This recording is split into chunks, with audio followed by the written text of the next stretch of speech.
Televisión Legislativa presenta TVL Noticias Primera Emisión con Lorena Espinosa. Lunes 5 de marzo de 2018, ¿qué tal amigos? Muy buenos días, gracias por su sintonía a través del canal 42 en Quito y también en nuestro sitio web www.tvl.asambleanacional.gov.es. De inmediato revisamos quién nos acompaña hoy en las entrevistas. Estarán con nosotros Marco Ponce, administrador de empresas, presidente de la Comisión de Presupuesto, Finanzas y Tributación, concejal del Distrito Metropolitano de Quito. Con él hablamos sobre la situación de recolección de basura en la capital. También estará con nosotros Edgar Vega, licenciado en Comunicación Social, máster en Periodismo y Comunicación, doctor en Teoría de la Literatura Comparada. Con él hablamos sobre la aplicación de la Ley Orgánica de la Comunicación.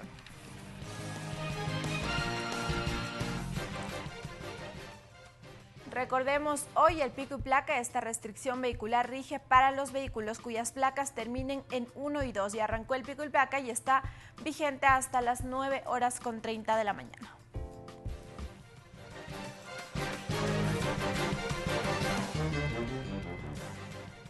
Y nos centramos en los temas de la capital. Para ello ya saludamos a esta hora con Marco Ponce, concejal de Quito. Bienvenido a la Televisión Legislativa. Lorena, muchísimas gracias y amigos televidentes, realmente un placer estar ante estas cámaras. La situación, los escenarios de basura en Quito continúan. Ustedes han recibido al gerente de Emaceo y ha dicho que la solución es más dinero para arrancar esta emergencia en la capital. A ver, la cosa es un poco más complicada, Lorena, no es cuestión solamente de más dinero, la solución tiene un ámbito claramente técnico.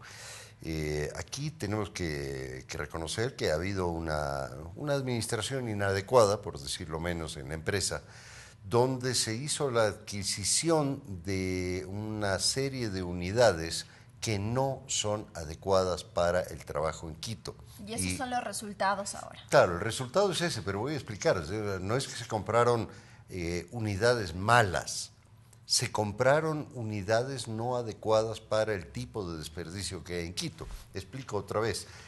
A nivel europeo, por ejemplo, hay unidades que están hechas para compactar material biológico, por ejemplo, cáscaras de frutas, ese tipo de desperdicios biodegradables. Si compramos eso en Quito, lamentablemente la infraestructura de la recolección de basura en Quito incluye donde debe haber papel, cartón y eventualmente biodegradables, también meten vidrio, ladrillos, pedazos de varilla, y eso termina destruyendo las cajas compactadoras. Entonces lo que se ha solicitado en la comparecencia del gerente es que la adquisición sea para unidades que sean capaces de compactar la basura que se produce realmente en la ciudad de Quito, que puede no ser totalmente adecuada y no es desde ningún punto de vista comparable con basura que se recoge en Estados Unidos o en Europa. Por lo tanto, tienen que ser cajas especialmente hechas para el ámbito latinoamericano. Punto número 1. Punto número 2, el gerente ha presentado en su plan de contingencia un overholeo de todos los equipos existentes. Hubo un problema con el contratista original que no tenía el stock de repuestos que había ofrecido cuando se hizo la contratación. En todo caso, se ha combinado a este distribuidor para ver cuánto es overholeable. Sin embargo, el daño en las cajas compactadoras va un poco más allá del overhaul hoy por hoy. Sin embargo, los escenarios en las calles de Quito son alarmantes. Mientras pase todo esto que usted nos comenta, ¿cuáles son las acciones que se deberían tomar de manera inmediata? A ver, las acciones que se deben tomar de manera inmediata son la adquisición de las cajas adecuadas en el proveedor que pueda entregarlas en el menor tiempo posible. Mientras tanto, como plan de contingencia, se seguirá trabajando con las volquetas, pero es una forma absolutamente inadecuada, insalubre para el personal. Hay algo así como 500 elementos que han sido contratados y se han contratado volquetas para ir vaciando los contenedores. Pero no es la forma ideal, porque el contenedor se vacía a mano. Esto es demoroso, insalubre, peligroso, y no es adecuado por la demora que tiene, entonces no se puede dar una atención cabal. De todas maneras, como plan de emergencia, el nuevo gerente va a continuar con esto hasta lograr el overhaul de los equipos que puedan ser overhauleados. Tenemos rentados también algunos cargas posteriores, es decir, los vehículos para ir botando la basura que no está en contenedores, y hay que proceder inmediatamente a la contratación, que se va a hacer, entiendo, con crédito directo de proveedor. ¿Cuáles son las recomendaciones que se podría dar en estos momentos a los ciudadanos que salen de su casa y pueden ver ese escenario? Incluso hay lugares en donde ya no existe donde colocar una funda de basura, sin embargo la siguen poniendo. ¿Qué debería hacer la ciudadanía en esos casos? A ver, lamentablemente la ciudadanía tiene una forma de reacción que es la única que se puede dar. A ver, una familia típica ecuatoriana, una familia típica quiteña, hoy por hoy, tiene 4 componentes, un padre y una madre que son trabajadores ambos, por cierto, y 2 hijos que son estudiantes. Entonces yo no veo a un padre de familia renunciar a su empleo para estar a las 11 de la mañana con la fundita de basura en la mano. Lamentablemente el plan de contingencia va acelerando. Probablemente se contraten más volquetas con el fin de poder atender a toda la ciudad en una forma medianamente adecuada. Digo medianamente adecuada por las razones que acabo de decir, y de paso es muy caro para la ciudad la contratación de volquetas cuando no se tiene los carga lateral, que simplemente levantan el contenedor, lo vacían, lo lavan y lo vuelven a poner en su lugar. ¿Fue raro entonces esa decisión de contratar estas volquetas ante la emergencia que vivía Quito? Bajo ningún punto de vista, porque si no, Quito ya estaría en una emergencia sanitaria. Es decir, la contratación de las volquetas fue necesaria para que Quito no se ahogue en basura. Yo insisto, fueron 2 administraciones gerenciales absoluta y totalmente inadecuadas en la empresa de recolección de residuos sólidos. ¿Podría derivar un nuevo cambio? No, yo no lo creo. A ver, el actual gerente es el ingeniero Juan Neira, tiene un background de haber trabajado en función pública muchísimas veces, es una persona de un reconocido prestigio y capacidad gerencial. De todas maneras, pues las herramientas que se le ha dado al ingeniero Neira son, por decirlo menos, las más difíciles de manejar. En una situación difícil también. Él entró con una empresa totalmente en crisis a causa de las malas, pésimas administraciones anteriores. Inclusive, durante la sesión de consejo, yo solicité que la empresa iniciara acciones penales contra uno de los exfuncionarios de la empresa, porque esto, dejémoslo claro, pudo haberse evitado. Pero inclusive, yo soy miembro del directorio de Maceo, inclusive recibimos un informe totalmente falaz de parte de un gerente de operaciones, que dijo, tenemos el 70% de la maquinaria trabajando, cuando yo sabía perfectamente que eso era mentira, porque hice primero un recorrido por los talleres y me di cuenta de que el 80% de la maquinaria estaba parada sin posibilidades de arreglar. Que pudo haber abaratado muchos costos también. A futuro, ¿no? A futuro podría haber abaratado costos, pero realmente, primero, la compra de la maquinaria fue inadecuada. El gerente que enfrentó esa compra debería ser investigado y encaminado penalmente, también, por una parte. Y por otra parte, pues el gerente saliente, antes de la entrada del ingeniero Neira, no hizo absolutamente nada, a pesar de que se le advirtió a nivel de consejo, a nivel particular, se le advirtió en el directorio de la empresa que debía tomar ciertas providencias, que nunca las tomó, simplemente él fue por su lado, hizo una gerencia como se le ocurrió, y ahí está, los resultados están a la vista. ¿Estos 2 millones que ha pedido sería para la compra inmediata de estos vehículos? Para la compra de algunos elementos más el overhaul de los equipos. Entonces, lo que se está tratando... ¿Con esto solo se respondería de inmediato a la emergencia o ya se tendría estabilidad en el manejo de desechos? No se tendría estabilidad, es una respuesta a la emergencia. En todo caso, yo pienso que sería medianamente inadecuado, porque otro de los grandes problemas de Maceo es que tiene equipos de todas partes del mundo. Entonces, esto obviamente afecta la consecución de repuestos. Lo que le propusimos es que se hiciera una renovación de flota integral, pero la renovación se hiciera con un solo oferente, porque es totalmente inadecuado decir, a ver, se dañó la compactadora que trajimos de Checoslovaquia, vamos a la Checoslovaquia a conseguir los repuestos. Se dañó la compactadora que trajimos de China, entonces vámonos para China a pedir los repuestos. Y eso implica también tener una serie de talleres específicos para cada uno de los equipos, venga de donde venga. Entonces lo que se sugirió, o un poco se llegó a la conclusión a nivel de pleno del Consejo Metropolitano, es que se adquirieran los equipos en un solo lugar, con el fin de que haya un solo responsable por los repuestos, un solo equipo técnico especializado en estos equipos en particular, y vuelvo y repito, que sean equipos adecuados para el tipo de residuo sólido que se encuentra en los contenedores quiteños, que no es, repito, el más adecuado. ¿Y cuándo se podría saber una respuesta si esa sugerencia se puede o no aplicar? Probablemente en esta semana. Probablemente en esta semana, porque ya hay que iniciar las tratativas con diferentes oferentes. De paso, estamos hablando de un crédito directo de proveedor y no todos los proveedores están dispuestos a ofrecer un crédito directo a una empresa metropolitana. Y por ese monto también dependerá mucho. Y por ese monto, porque estamos hablando, vamos a ver, si la sugerencia se sigue por completo, se adquirirán también los contenedores. Y ahí estamos hablando de un crédito de aproximadamente 30 millones de dólares que tendrían que venir con excepcionales condiciones de intereses y con excepcionales condiciones de tiempo. Pero todo es posible.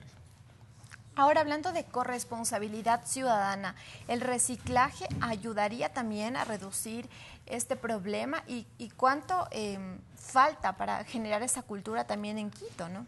A ver, el reciclaje en Quito es una cultura un poquito difícil, es decir, uno la ve a nivel de colegios donde se juntan los envases de PET para poder reciclar, pero el reciclaje en Quito se está dando, no en una forma adecuada, lamentablemente, porque la forma adecuada implica el reciclaje de aproximadamente el 92% de los residuos sólidos, y aquí estamos reciclando apenas el 2%. Pero hay empresas de reciclaje que funcionan en las CTs, en las estaciones de transferencia. Ellos van reciclando, pero en general lo que reciclan es PET. Falta desde la casa, entonces. ¿Puede partir probablemente la recolección diferenciada, pero Quito no tiene al momento y no tendrá probablemente mucho tiempo condiciones para la recolección diferenciada. Hubo un plan de la última administración de Maceo para hacer reciclaje en la fuente a nivel de edificios, pero era un plan que no tenía realmente ni pies ni cabeza. El reciclaje diferenciado implica tener contenedores diferenciados, es decir, si uno va a un país europeo, en cada esquina hay 3 contenedores de cono y cada cual recibe su diferente tipo de material, pero es un poco un tema de cultura, es decir, al europeo le dicen ponga usted aquí cáscara de naranja y aquí cáscara de limón, y al europeo pone naranja acá y limón acá. Al latinoamericano le dicen ponga usted cáscara de naranja y pone cáscara de naranja, ladrillo, varilla de construcción, papel, vidrio, botellas, cadáveres, todo lo que se le ocurra. Es un tema cultural. Entonces es un tema cultural. Nuestro sistema de reciclaje funciona en las estaciones de transferencia donde hay verdaderas y enormes empresas que se dedican a ir reciclando los residuos sólidos. Eso lo vamos a tratar de tecnificar, pero eso no es un tema de Maceo, es un tema de ENGIRS, de la Empresa Metropolitana de Gestión de Residuos Sólidos. Hoy separadas, se está pensando en volver a unir las dos empresas, pero en todo caso es un trabajo de ENGIRS. Muchísimas gracias a Marco Ponce y como siempre, bienvenido a la Televisión Legislativa. Muchísimas gracias a ti, Lorena, y a ustedes, amigos televidentes. Muchísimas gracias. Continuamos con información. Les contamos que el Contralor General del Estado, Pablo Celi, pidió al fiscal Carlos Vaca, a través de un alcance, que incluye al expresidente de la República, Rafael Correa, en las investigaciones derivadas del informe con indicios de responsabilidad penal sobre el campo Zingue. El pedido fue formalizado en un oficio enviado el 1 de marzo a la Fiscalía. Según una auditoría de la Contraloría, en la adjudicación del campo Zingue al consorcio DSG, se comprometieron varias irregularidades que fueron descritas en el informe con indicios de responsabilidad penal en agosto de 2017. Allí se señalaba que la tarifa de $33.5 por barril de petróleo fue establecida sin sustento técnico ni legal.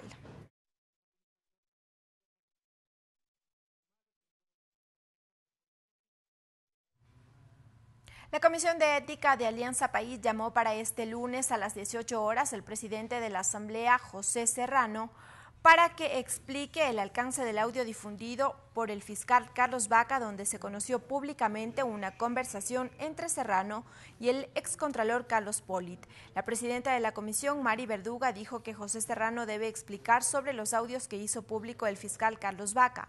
La notificación fue enviada a Serrano la noche del viernes 2 de marzo de 2018 y su comparecencia se realizará en la sede oficial en el norte de Quito. Mari Verduga, gobernadora de Santo Domingo y titular de la Comisión de Ética, explicó que el funcionario puede excusarse de asistir y tendrá como plazo hasta mediodía del martes para enviar sus pruebas de descargo. En la resolución de la comisión se recuerda que el pasado 26 de febrero de 2018 se conoció públicamente la presunta conversación mantenida entre Serrano y Polit, hoy prófugo de la justicia, y que el diálogo fue confirmado por el presidente de la Asamblea. A partir de las 9:30 de este martes se prevé la instalación de la sesión de pleno número 501 para el primer debate del proyecto de ley orgánica derogatoria a la ley orgánica para evitar la especulación sobre el valor de las tierras y fijación de tributos, alrededor del informe preparado por la Comisión Ocasional creada para la aplicación de la consulta popular del 4 de febrero.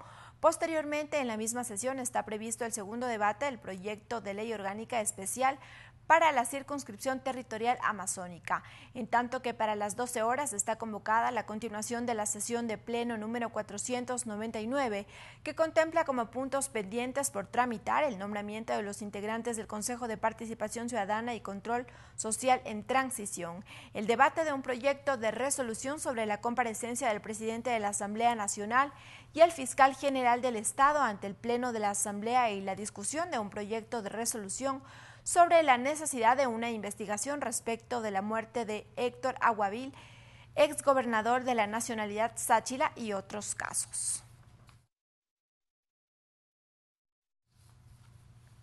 En la Universidad Técnica de Manabí se cumplió una nueva sesión de la Comisión Ocasional para tratar la consulta popular.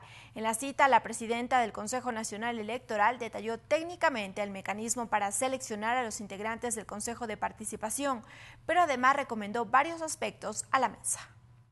Sobre la base de 4 alternativas de selección de los integrantes del Consejo de Participación Ciudadana definitivos, la presidenta del Consejo Nacional Electoral, Nubia Villasís, hizo su exposición técnica operativa.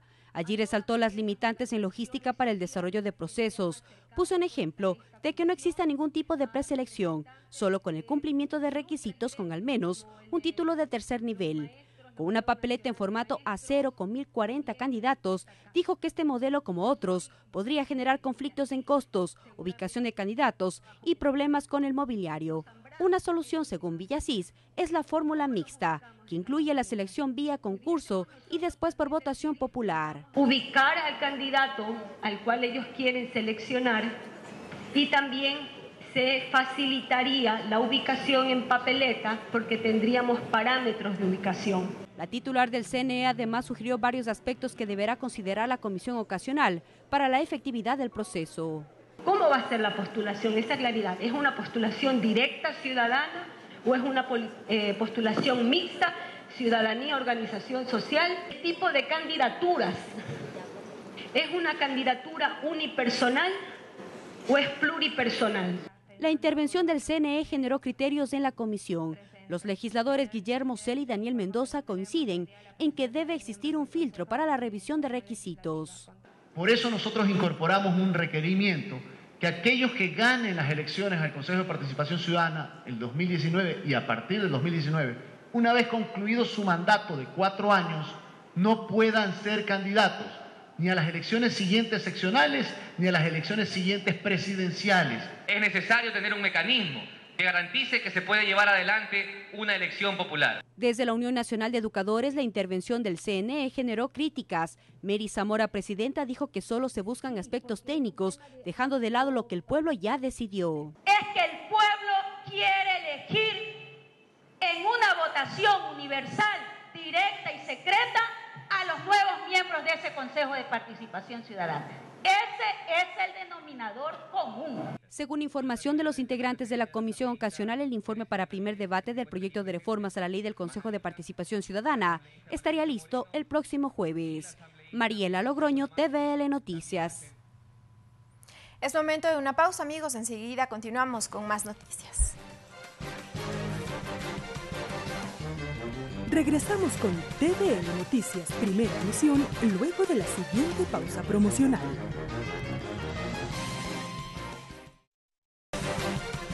Continuamos con TVL Noticias, primera emisión.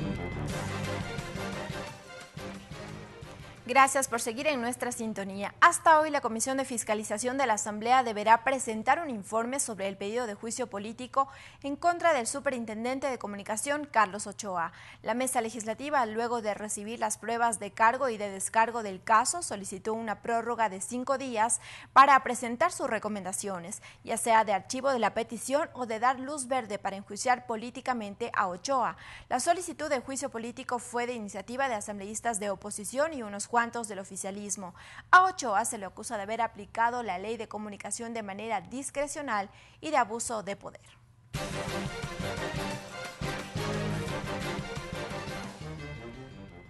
Y nos centramos en este tema. Saludamos ya con Edgar Vega. Bienvenido a la Televisión Legislativa. Gracias, muchas gracias a ti. Ahí lo poníamos de antesala. Al superintendente de comunicación se le acusa de haber aplicado de manera discrecional la ley de comunicación, sobre todo en lo que tiene que ver con sanciones a medios privados e independientes. Él, de su parte, dice que es necesaria una regulación sobre los contenidos y que hay una diferencia entre una libertad de expresión de empresa como medio de comunicación versus la libertad de expresión como un ciudadano. ¿Cuál es su criterio al respecto?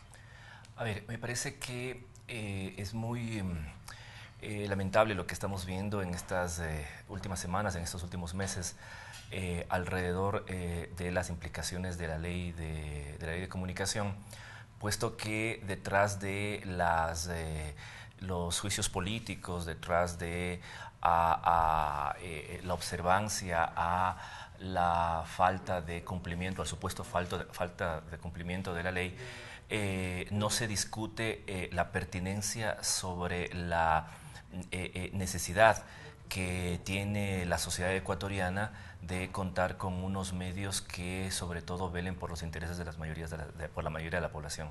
Y eso es lo que dicen.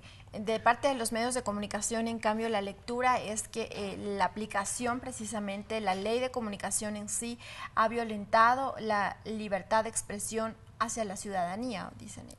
Ya, este era un discurso previsible, porque hemos vivido no solamente en Ecuador, sino en América Latina, un contexto en el cual los medios de comunicación no han tenido absolutamente ninguna regulación. No ha pasado esto en Europa, pero lamentablemente en América Latina los medios de comunicación forman parte de otros intereses. Estoy hablando de los medios sobre todo privados, y eso ha determinado no solamente las características internas de los medios, sino su posición respecto a los distintos contextos políticos que han estado sucediendo en América Latina, ¿no? ¿Debe haber una diversidad entonces ahí de la publicación de contenidos? Sí, a mí me parece que la única manera que hemos visto en los medios de favorecer a regulaciones más que devengan en productos más respetuosos, más equitativos con la ciudadanía, ha sido vía la sanción. Aquello de que los medios por sí mismos se regulan no ha sido posible. Ese es el caso del sexismo, por ejemplo, que solo la presión de los grupos organizados de las mujeres ha logrado que los medios finalmente se atengan a las sanciones que la ley prevé. De lo contrario, los medios no observan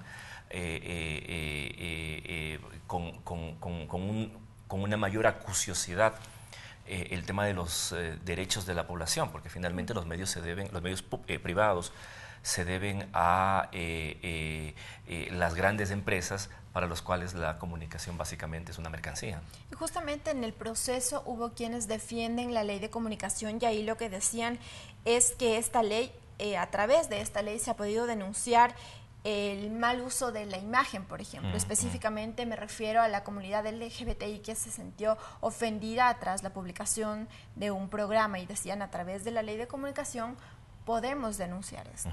Sí, me parece que los medios de comunicación privados en nuestro país, en América Latina y en general en el mundo le adeudan mucho a las mujeres y a las diversidades sexogenéricas.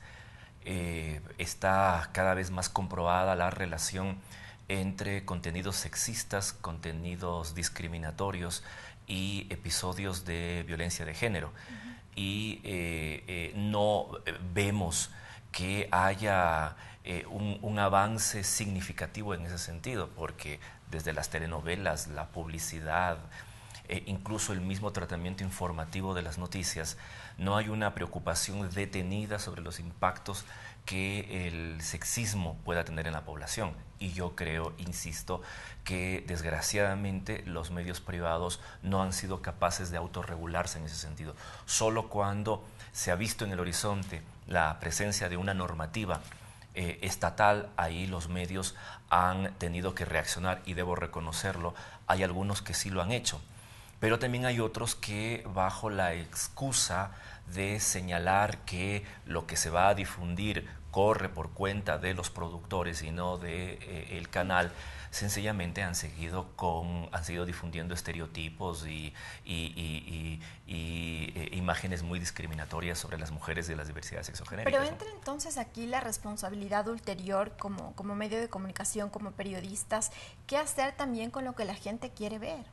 Ya, me parece que ahí la responsabilidad que tenemos nosotros, yo digo primero como comunicadores, siempre hago esta distinción, primero como comunicadores y luego como periodistas, es muy grande porque no podemos dejar de reconocer que la comunicación, que el periodismo produce realidad.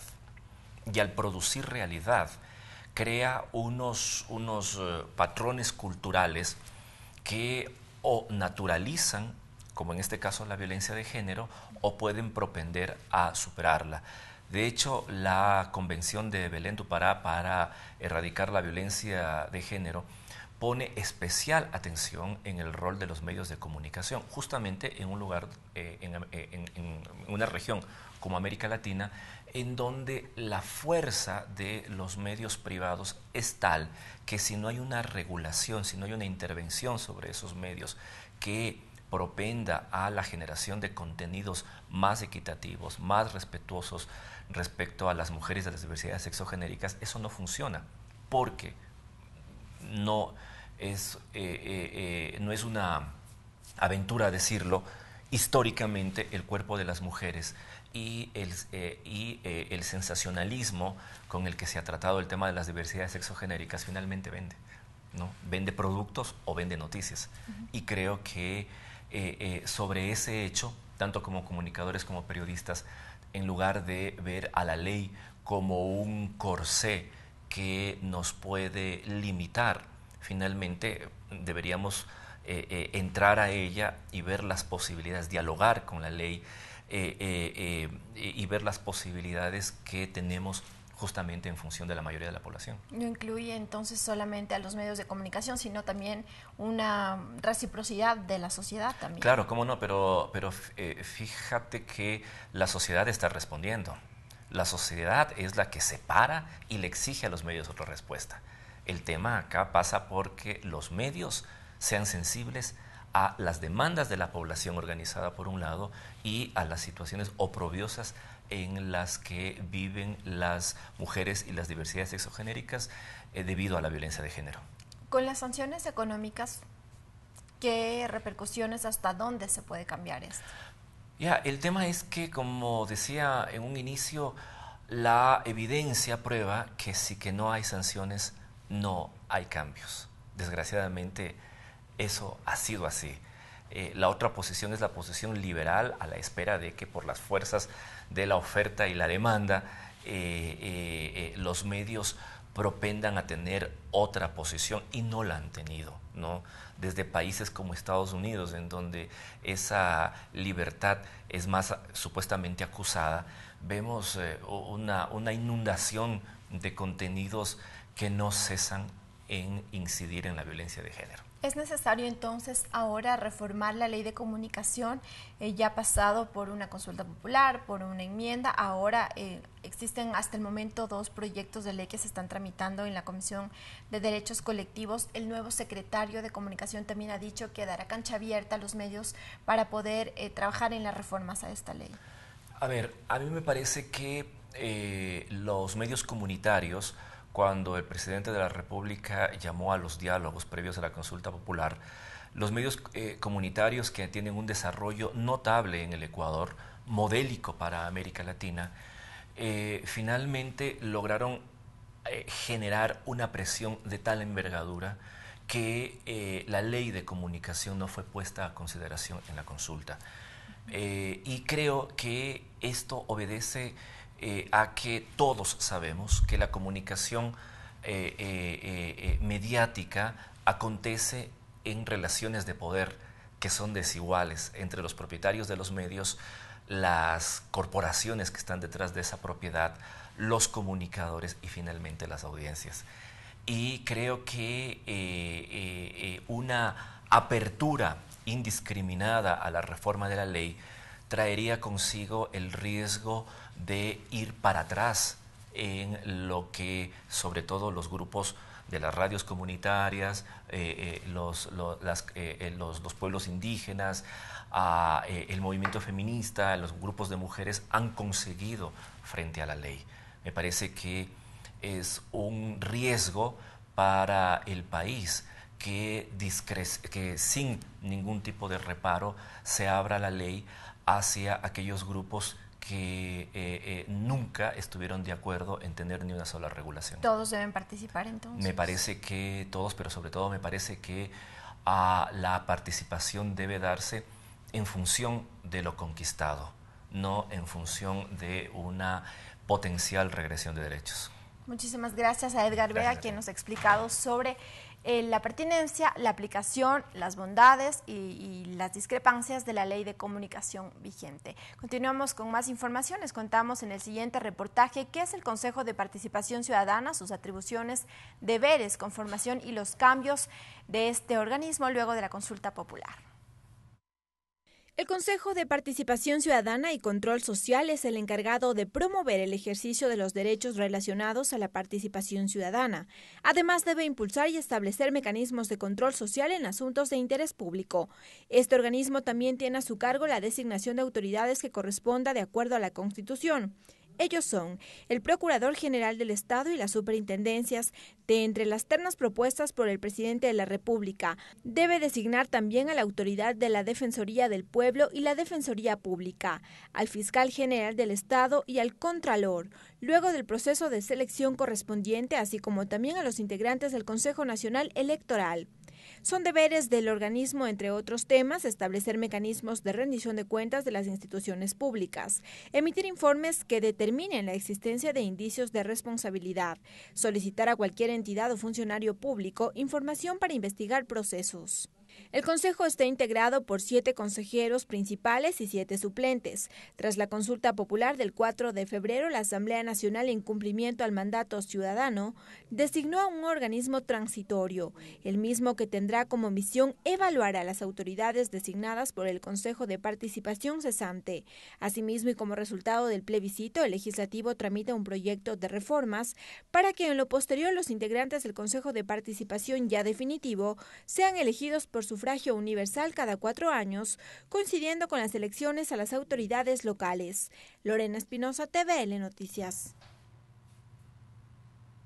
Momento de una nueva pausa, amigos, pero antes una recomendación en el tip del día sobre la limpieza del hogar. El tip del día. para la limpieza del hogar. Alfombra como nueva. Para mantener la alfombra siempre limpia y brillante, coloca en una jarra agua tibia, un chorrito de amoníaco y el zumo de un pepino. Luego pasa por el tapete un trapo embebido en esta preparación. Verás cómo recoge toda la suciedad.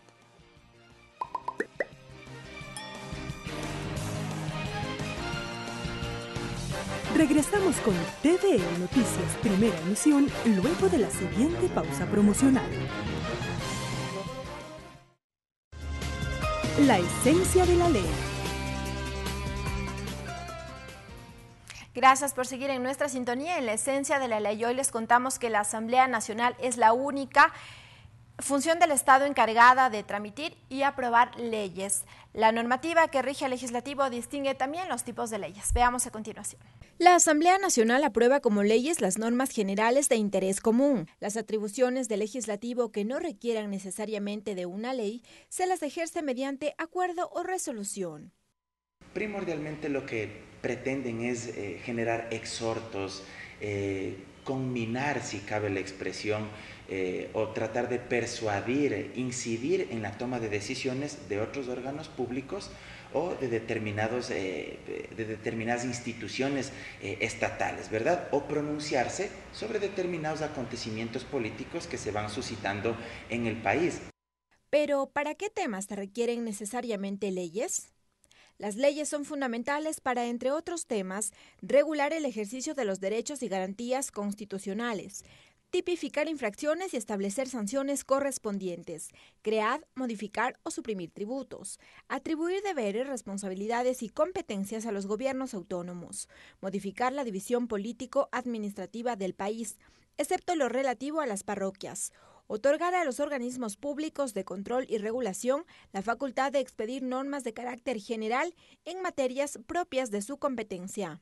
La ley es la declaración de la voluntad soberana que manifestada de la forma prescrita por la Constitución manda, prohíbe o permite. Desde el punto de vista doctrinario, uno comprende y entiende que la ley fundamentalmente a lo que apunta es a desarrollar el ejercicio de los derechos fundamentales, de los derechos consagrados en la Constitución de la República.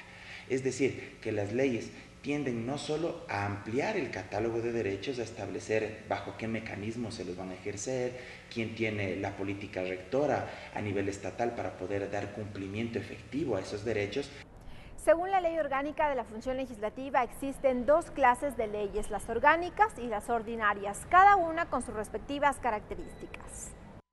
Las leyes orgánicas son las que regulan la organización y funcionamiento de las instituciones creadas por la Constitución, regulan el ejercicio de los derechos y garantías constitucionales, regulan la organización, competencias, facultades y funcionamientos de los gobiernos autónomos, las relativas al régimen de partidos políticos y al sistema electoral. Un caso concreto de regular derechos, la Ley de Recursos Hídricos, que regula el derecho al uso, acceso y goce del agua como líquido humano vital. La emisión, modificación, derogación e interpretación de las leyes orgánicas requerirán mayoría absoluta de los miembros de la Asamblea Nacional. El resto de leyes serán ordinarias, porque no podrán modificar ni prevalecer sobre una ley orgánica. Este tipo de ley también requiere para su aprobación mayoría absoluta de los integrantes del Parlamento. Todos los demás cuerpos normativos que ustedes quieran crear o modificar tendrán el carácter de ordinaria siempre y cuando no violen esta reserva legal que dispone la Constitución. Asimismo, existe la posibilidad de codificar leyes. Esto quiere decir unir varias normativas y hacerlas una sola. Para ello, la Unidad de Técnica Legislativa, por decisión del Pleno de la Asamblea, podrá preparar proyectos de codificación de diversas leyes que serán puestos a conocimiento de la respectiva comisión que la tramite. En un solo debate y con el apoyo de la mayoría absoluta de la Asamblea se aprueba o niega el proyecto de codificación. En el caso de aprobarla y con la disposición del presidente de la República, se publicará de inmediato en el registro oficial. La codificación en sí mismo es, digamos, una especie de metodología jurídica o normativa para tratar de darle cohesión, unidad, sindéresis a distintas normas o cuerpos jurídicos que pueden encontrarse dispersos en nuestra legislación. Esto, ante todo, lo que busca es precautelar la seguridad jurídica. La iniciativa para presentar proyectos de ley le corresponde a los asambleístas, al presidente de la República, a otras funciones del Estado en el ámbito de su competencia, a la Corte Constitucional, Procuraduría, Fiscalía, Defensoría del Pueblo y Defensoría Pública, de igual manera en el ámbito que le corresponda, y a los ciudadanos que estén en goce de los derechos políticos, así como a las organizaciones sociales que cuenten con el respaldo de por lo menos el 0.25% de ciudadanos inscritos en el padrón electoral nacional. Quienes presenten los proyectos de ley podrán participar en el debate, ya sea de manera personal o a través del envío de un delegado. Esto previa solicitud al presidente de la Asamblea Nacional. Así podrán seguir de cerca el tratamiento en las diferentes comisiones especializadas. Soy Lorena Espinosa. Hasta una próxima entrega. Agenda legislativa.